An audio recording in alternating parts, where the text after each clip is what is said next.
Either 8-ounce, 10-ounce sinkers, depending if you're fishing the elbow, the middle ground, whatever you're doing, depending on the current, right? Snapper sees that coming down, I'm not going to touch it. I like to use like a 3-aught hook, a 4-ounce knocker rig, and a knocker rig is a sinker right onto the hook, right? And a small. Use bead? No, I don't use any beads. Right to the knot? Right to the knot. Same loop? Same loop, always. That's the only really knot that I ever tie. Same loop.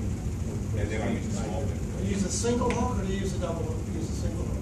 If you want to catch a 10-pounder, use a single hook. Pinfish, small pinfish. Everybody else use big pinfish, grunts, whatnot. Small pinfish, knocker rig. Let him go down, free line it out. Hold on. Because everybody else, the snapper are there. They're not hitting the other baits. But they will hit that small pinfish. That's been my best. I mean, I've worn them out on that, but I'm absolutely doing it like that. That last. I don't know how much you remember of it, but yes, sir. What weight fly rod do you use? 10 weight. 10 weight's my favorite for out there. I use this reel here. You know, your standard reels are 300 yards, you know, on this. So the only difference with this reel that I'm using, I'm actually using my fly line that's clear. You know, most people have never really seen it clear. They all get. That's my fly line right there. And once again, guys, when I'm sitting here fishing for these snapper, I want to be incognito. I don't want them to see my tackle.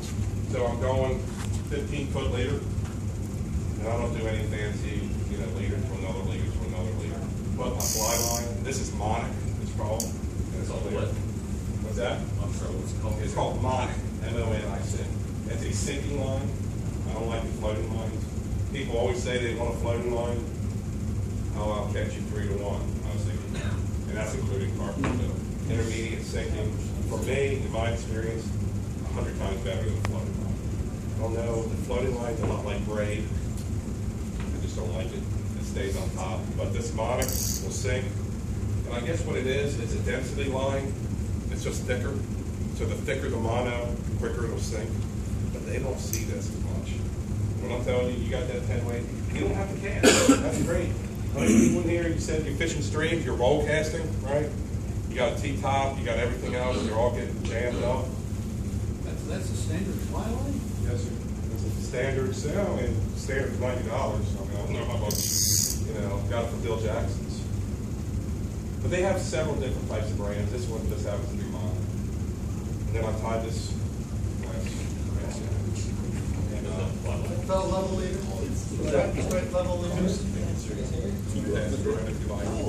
It'll work on snook. It'll work on red sea. Really? Well, I'm glad I showed you something new.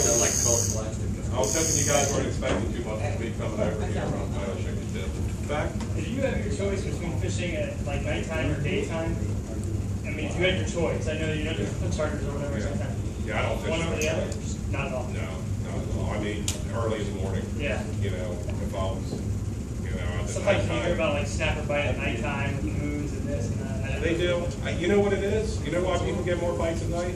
Because their terminal tackle is more hidden. Yeah. That's the only reason. But you can get those snapper to bite just as well, if not better, in the day if you scale down your leader size. You know, I hear it. I hear it all the time. Let's go at night. It's so difficult at night. I mean, I can't see anything. Yeah, it's tough. It's tough on there. So, yeah, that's Monic fly line. Anytime you see glass minnows getting busted by anything, you call it glass minnow. They sell at Bill Jackson's for like $7 a piece. I probably have $100 a piece of making these things. They're just so difficult. You got to use like, it's called silly skin, and it's a glue. And if it touches itself before you're ready, you're throwing it away. It's a very, very tough fly to tie.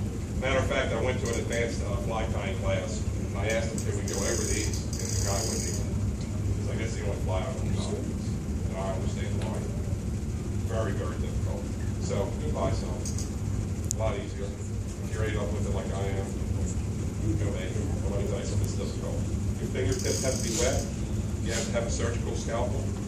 You got to cut it. It's a flat piece of silly skin glue. Cut it out, shape, fold it over, tweezers, needle holes. Tough. But let me tell you something. The schools of the Navy, you guys see them crashing at the mouth of Tampa Bay? You know, a lot of times they won't eat anything. You know, especially like tarpon. Have you guys ever seen that Fort Manatee? The tarpon get on the big schools of glass minnows. I mean, they'll come in with their mouth open, and the glass minnows are coming out of their gills. Look at this out. I had it last year at Econ. I was there doing that, and I threw it out, caught a ladyfish. I was bringing in the ladyfish. A tarpon ate the ladyfish on my fly rod, and then a bull shark ate the tarpon. It was one of the most exciting things that I have ever had happen to me in my life. I mean, you're talking about the circle of life, and you know, the big dog eats, but I hooked the ladyfish, the tarpon ate the ladyfish, and then the bull shark ate the tarpon. I think I called you, Raph, and it was like, oh my God, I can't believe what happened. So that happened there. Any more questions at all on the fly? I really like throwing the fly rod. When will you teach me? When he come on. When's the women's tournament coming up? Don't we have like a Selma something? No. I'm just gonna need where no one can see me. We can be on land, Come on. overlooking water, and you Yeah, just have to teach go at the me dock. that. We'll just throw it at the dock a little bit. Yeah. Can you use a hammer? You ever use a hammer and hammer it in a nail? Yes. That motion right there, if you can do that, you can throw a fly rod. And that's what I tell everybody. That is 10 and 10. arm, wrist straight, you know? And if you can hammer a nail, you can throw a fly. Yeah, it just kind of amazes me how they don't get it all tangled up. Oh, you do. Oh, yeah. If I use a bait caster, it looks like something. Especially at night, man, it's brutal. Your fly line, you gotta be barefoot, so that's kind of cool. Anything that you do barefoot, like the only time I wear socks now is in church, you know. And then when I'm fly fishing, I don't wear shoes, flip flops, socks, or anything. You take your shoes off so you can feel the line, so you know if you're stepping on it or not. You know, I like Calcutta. My bow is like 9 foot wide and 5 foot deep, and I can get 2 flyers on there to throw at the same time. That's nice. And then I can put one in the back too. Oh wow, Unless that's it's a nice. sardine throwing, and then I got kind of rough. Anything else on the fly fishing? I do want to show you guys one more thing that I use. I went grouper trolling. I don't know if you guys, I know a lot of people like to grouper fish. And instead of running way offshore, the grouper bite in Tampa Bay is absolutely spectacular. I mean, we got 17 keepers in probably, I don't know, about 2 hours. And there's a little trick that I've learned on that. And Sardinia will probably kill me for showing it. Tiger called me up the other day. I think he trolled for 14 straight hours, and he almost thought he had a life, and he got hung up. Come on, Tiger, man, what are you doing wrong? Right? You guys on the South Shore, you ever heard of a company called Gulf? Right? Gulf shrimp and all that stuff. Well, most people don't realize that they make a worm that's 6 inches long with a little curly cute tail, and it's kind of like the grouper snails. Fellas, you troll this Gulf right here, and I don't care if you're in sand. Those gags are going to come running out, and they're going to hit this thing. I mean, with all the rain that we've been having, we have absolutely been smoking. So what I do on that, depending on your setup, I promise I'll step down. I won't talk anymore. Grouper fishing, most everybody uses a 4-aught, 6-aught, right? Big level line. This is the only time I really like to use braid, but I like to use a spinner. I do use an 80-pound test rod. Once again, this is a Seeker blank right here. It's the Hercules edition. It's 80 pounds, and I can whip almost any fish that swims. I use a spinning reel, which is very unconventional for grouper fishing. But for me, when I'm trolling and I got my rods, I'm constantly adjusting my depth. So my rod's in my rod holder. For me to come over and to adjust, I say, okay, give me 5 feet. Put my hand on the spool, hit a button, and I can get 5 feet right out. I don't have to worry about holding the spool, pulling back the hammer, especially if you have a level line on there and then a client loses the thing, or I lose the thing. I don't really care what they bad. All right, so I use a spinning rod. I like to use the bait runner reels, the Shimano bait runners. You can use the Thunus if you like. I don't have all the stickers on my truck, and I'm not sponsored by 10 million people and all this stuff. You're not sticker stupid. I mean, I pulled up and Trini goes, "Oh, that must be Billy's truck." I was like, "How could you tell?" What was your first, giveaway on that? They can't hide. No, you can't hide. I use braid. I use 80-pound braid on there. I like to use braid because it enables me to use a number 2 planer. If you're going to use mono, you're going to have to use a number 3. The difference between braid and mono is the diameter. Right? This braid will really cut the water. I mean, a number 2 planer that I'm using here, I can fish almost 40 feet deep with that, with using braid. It'll cut right through. So my standard rod spin rod, Shimano bait runner. I do put about 3 to 4 foot of mono up top here. And this is just a shock leader. 1 pound test is that like This is 80. 80? Yeah, this is like commercial fishing. I mean, there's not much of a sport. The sport is getting down and understanding. Grocery shopping. Yeah, when you want to fill the box, you group patrol in Tampa Bay, and I'm telling you guys, you absolutely want to fill it. Now, what I'm using as a bait, once again, if you notice, we haven't used any live bait on any of my trips. So we're not throwing a net, we're not getting up at 3:30 in the morning, going to Potter's Pier, get soaking wet, throwing a net, getting a bunch of catfish in there like I did the other day. I will tell you this, if you go to sheep's head fishing, you have to bring your own oysters. I'll go You know, I'm not doing that. Yeah. Too much trouble for me. But this is what I'm using. I had a guy call me the other day. He went on a charter with me. Then he went out, tried to go grouper fishing, and he didn't catch any. He says, Captain Glenn, I don't know what I did wrong. I just couldn't get a bite. I'm like, really? I said, well, how many times did you get snagged up? Did you get hung up at all? He goes, no, Captain, no, not at all. We did a great job. I never lost the jig. I never lost the lure. I never got hung up one time. I was like, guess what? You're not deep enough. You got to put this jig right where the grouper lives. I like using on my leader about 5 feet more than the depth that I'm fishing. And the only reason that I do that, once again, I'm kind of cheap. When my jig hangs up, I like to be able to grab my planer. And if I can't get my jig back, at least I can get back my $10 planer. So that's the only reason. You know, can you go with the shorter leader? Absolutely. Are you going to get hung up? Yeah. And every time you get hung up and you lose this, was it $25? Right? The jig is about $7. The worm is about $1.50. The planer is $10 to $12. So I'll reel back, go back in reverse when I get home. And I'll at least be able to grab my planer and be able to pull it out. Get my planer back if I snap it off.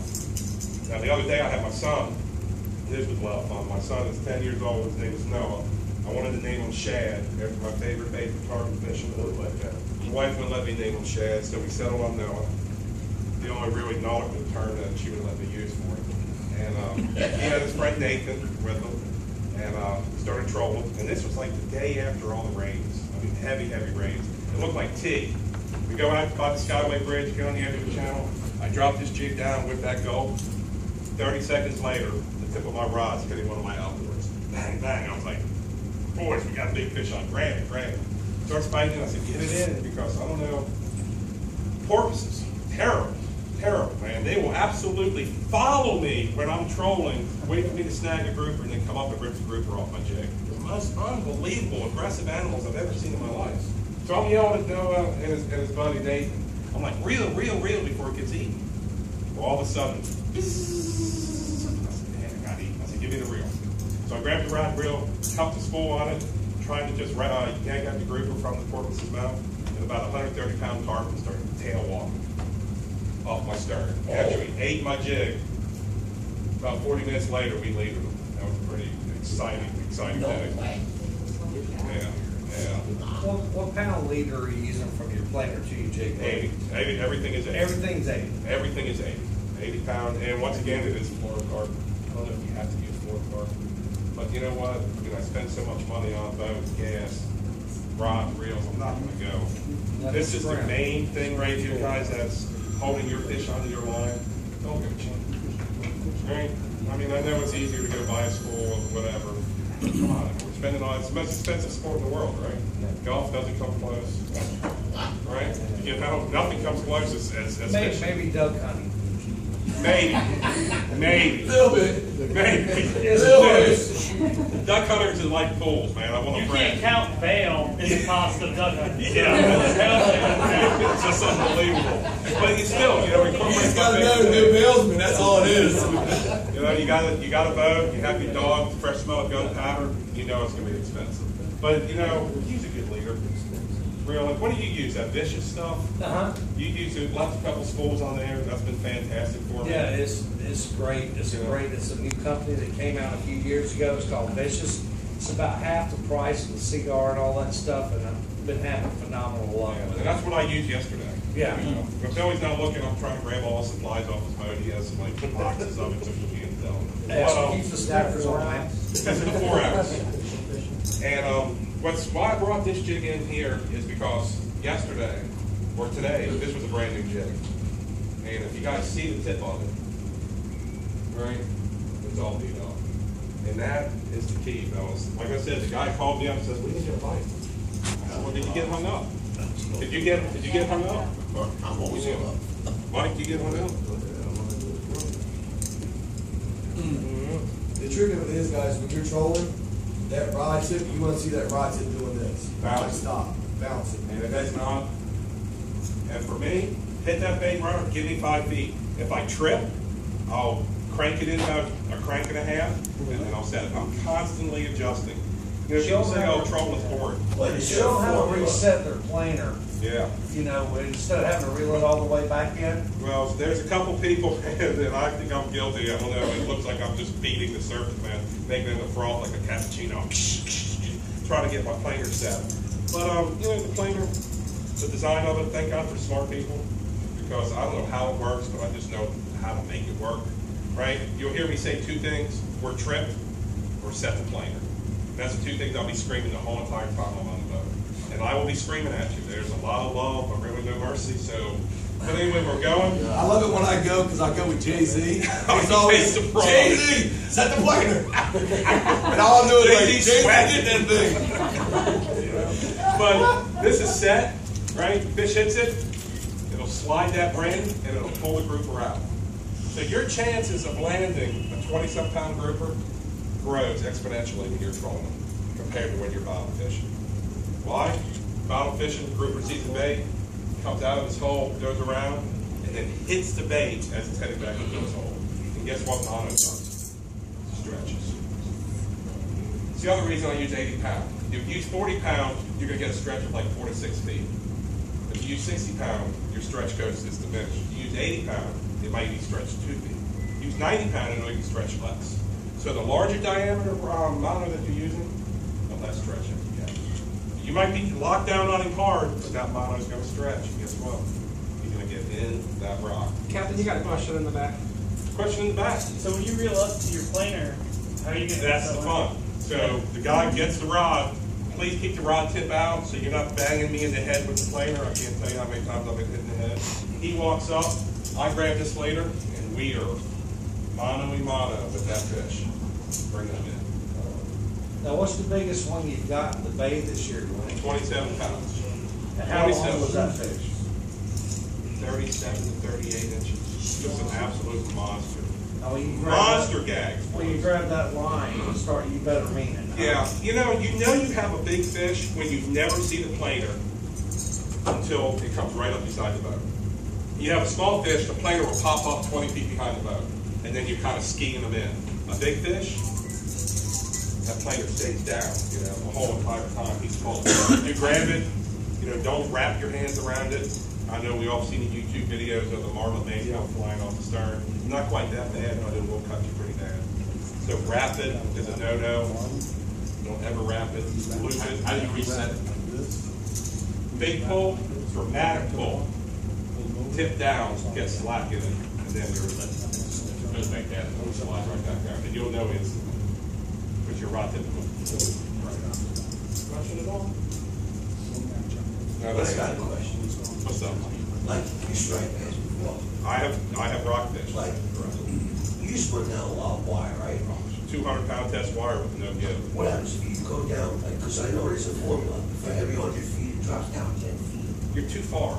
I mean, That's too much scope. that's too much scope. When we're fishing, I mean, the rock piles in Tampa Bay are small. You know, most of them are built, you know, if you look at any chart now, you will see, it'll say spoil areas, spoil areas, spoil areas. And it's just, you can't have, what he's talking about is when we used to Chesapeake Bay rockfish, and we used to actually use soft, pliable wire, 200-pound test wire.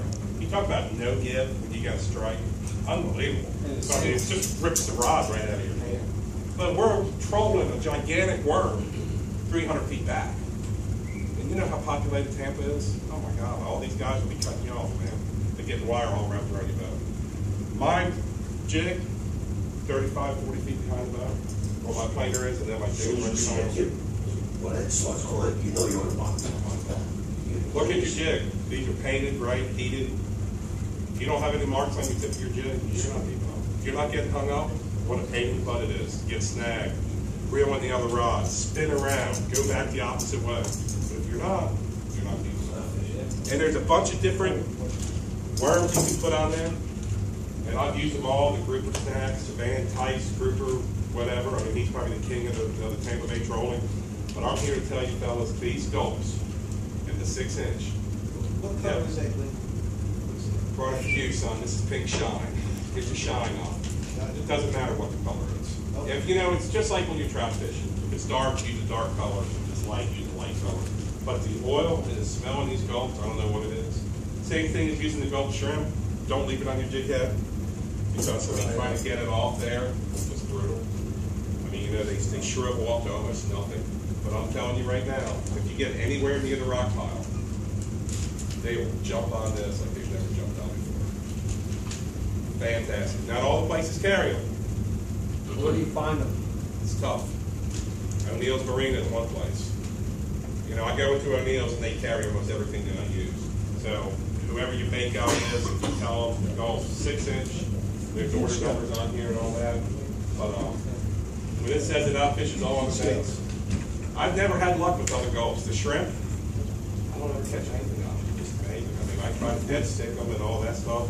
I've never caught anything but on the grouper jig, nothing has ever touched us.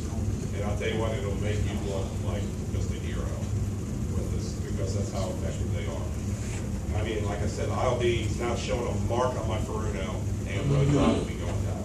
I normally start off with a white and then a darker color, and then whichever one I get bit on, I change it up. But so I covered some snapper fishing, no live bait. I'm using glass minnows, sardines, cut them in small chunks, use the head. Nature, predators, 9 times out of 10, they eat the head first. At least been my experience with my cats and the mice that she brings in. I did lose my cat the other night to a coyote. That really sucked. We got coyotes, yeah. Dealing with the kids and their coyote and the cats, we kind of tough. But they eat the head first. If you notice, most of your baits get eaten head first. So use the head, rest of them, chum them, throw the chunk. Make sure, man, drag-free drift. You don't remember anything else. Drag-free drift, chunk ahead, and make sure it's sinking simultaneously with the other baits. Any other questions, group control? I just want to say one thing. If you guys want to go fishing offshore, this guy is the guy to go with. And I mean, I do it for a living. He is undoubtedly the best that this coast has ever seen. It's bar none. Let me tell you something about Billy. We all have dreams about winning the lottery, right? We see the multi-millions up on the sign. My kids, I'm driving them to school in the morning, and you know, it's 80 million, 150 million. We always talk about the size of this boat that they would buy if they won that lottery, right? Well, if I won the lottery, and say his partner Mike Anderson won the lottery, him and I would both go fishing the next day. If Billy won the lottery, he would still run his charter the next day. So that's the way Billy is. He would still run his fishing charter the absolute next day. There's no doubt in my mind you would. I mean, when I think of a charter captain, you're the one that comes into mind, because I mean, all he's ever wanted to be is since he's a kid, you know, as a captain. And I appreciate all the kind words. You guys have any other questions whatsoever? I was out on a boat run, what do you call it, freedom boat run going. Three other guys. Obviously, I don't have the kind of experience you guys. I come up from New York, and I spent about 2 or 3 hours on Port Manatee. All we got was some small sheep's head, tin fish. Then I went out to underneath the Skyway Bridge and we controlled along the pier. But the thing I didn't understand is that there was a ton of bait fish right underneath the bridge, the slightly west. And it was quite a few boats anchored and so on, we anchored, and nothing. They didn't seem to be getting anything either. Yeah. You know, there's a lot of factors involved in it. What was the tide doing? Was it incoming tide? Was it strong? Was there a, a lunar period going on? Well, it's a half a moon now. A half a moon. And that's what I'm saying, when I moved down, most of us moved out from somewhere in Virginia. My learning curve, was like at a 10% angle. It wasn't straight up and down. I thought I'd be able to, just learn everything that I knew about tuna fishing and, striping fish and whatnot. But there is a learning curve on that. And a lot of times you'll see them, but the size of your tackle, what are they using? Where you use giant weights, If you're at the bridge and you see all that bait, and you see people anchored up, they're tarpon fishing. Yeah, most of the time they're tarpon fishing. They're free lining. Because those are nothing but thread fins. And that's nothing but, that's tarpon king, everything else, but that's what those guys are doing. You were really looking for mackerel. You look for Spanish mackerel. I like the best way to catch a Spanish mackerel without a dead piece of fish. I catch more on a dead piece of thread fin than I ever do on a line. You can go out and say, if you want honestly want a Spanish mackerel fish, you have Bahia Reef, you have Port Manatee Reef. Go out there, anchor up, take 2 chum blocks and some shrimp or anything dead, and free line it behind your boat with that chum block floating. And you'll have so many Spanish mackerel, it'll be ridiculous. But when you fish for Spanish mackerel, one thing I learned from Billy, a long shank J hook. And very light leader because they're extremely leader shy. So you're going to use about 10, probably about 15 to 20 pound leader, right, Billy? And a long shank J hook. I was using a 20. You can find those at Southeastern Tackle Liquidators. They've got, you can buy the long shanks that, they've got the ones that have got like the 3-inch shank, right? That's a long shank hook. Yeah. You can use wire. But the funny thing was, is that when we were coming in, to Will Harbor, some of the guys were rolling, and they got some, small permits. Small permit, on trolling. Wow, that might not be the space. That's all I can tell you on that. You never can tell. Yeah, right. There's still catching of this fish. You know how I always say it? Every fish is nice. Some fish are just nicer than others. Normally the bigger fish are nicer than small fish. But they're still all nice. So even if you catch a small one, big, but your mackerel fish